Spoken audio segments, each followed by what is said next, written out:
pasts. But first, let's hear what these suspects have to say to the officers leading them away. Again, Chris Hansen. What are you doing here today? First, they told their story to Dateline. And what were you going to do with the camera? Nothing. Nothing. But now they're in the hands of the sheriff's department. And if you think what the potential predators had to say to us was surprising, wait until you hear what they admit to detectives. This man had a secret life he hid from his family. But you've had sex with men before? It happens. It happens? Yeah. Does your wife know this? No, she doesn't. As you've seen before, after a suspect leaves our house, he gets arrested. Then he's driven away in an unmarked car and brought here to a makeshift booking station. A teacher. Remember this man? Kinky man in Corona? What grade do you teach? High school. You have right to speak with an attorney and have him present. A detective reads the teacher his rights. He declines to comment.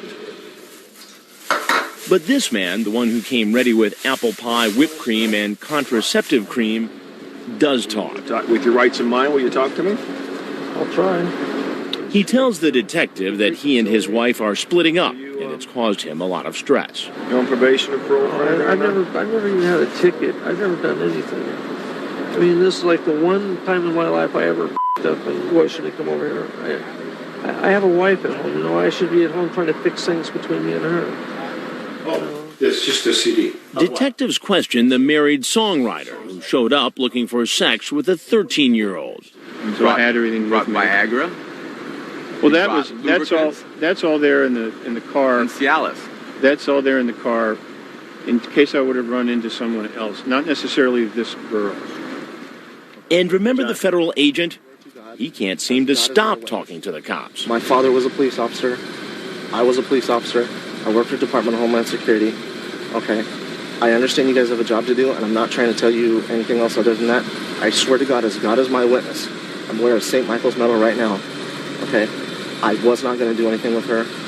But the detective doesn't seem to be buying his story. But I'm telling you, I don't believe it that you didn't intend to have sex at some point with this girl. I swear to God, sir, I was not. It would have happened. Sir, Okay? I swear to God it was You know not. what? I guarantee you it would have happened. And he's got one more thing to say to the disgraced federal agent. And in your position, you should know better. Sir, you I know know the law. That's even worse. You know what? That puts a bad mark on my job, on everybody. Every cop in this country, you put a bad mark on. I know, sir.